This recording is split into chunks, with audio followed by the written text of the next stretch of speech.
Chacun d'entre nous a un souffle divin dans son cœur, a la présence divine dans son cœur. Et d'ailleurs, Allah dit, je suis plus proche de vous que votre veine jugulaire. Ta veine jugulaire est liée à ton cœur. Et Allah est plus proche de toi que la veine qui est liée à ton cœur. Donc, moi, je passe directement, il est dans ton cœur.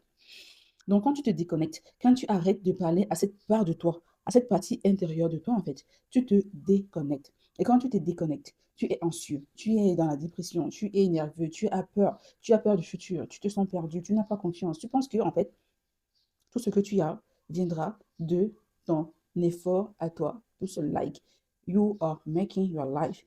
That is not true.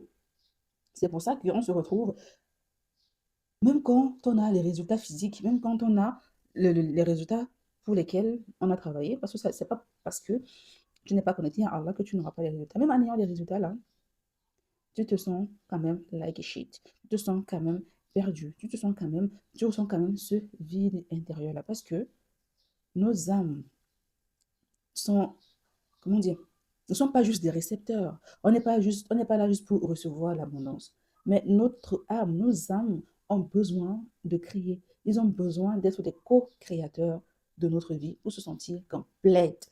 Comment est-ce que tu vas être co-créatrice de ta vie si tu n'es pas connecté à Allah? Parce que si tu n'es pas connecté à Allah, tu n'es pas connecté à toi. Je veux dire, tu n'es pas connecté à ta vraie toi, your real self. Tu seras connecté à ton ego. J'ai accompli ça, j'ai fait ça, je dois faire ça. C'est mon pouvoir de faire ça. Et pas que Allah m'a donné la capacité de faire ça. Allah m'a donné les abilities to do that. Je ne sais pas si tu vois un peu la différence. Et le truc, c'est que quand on est déconnecté, c'est là que certains, probablement, très certainement, commencent à vivre une vie de survie. Une vie où tu te sens en stagnation. Une vie où tu sens que rien ne bouge malgré tes efforts, malgré que tu te bats.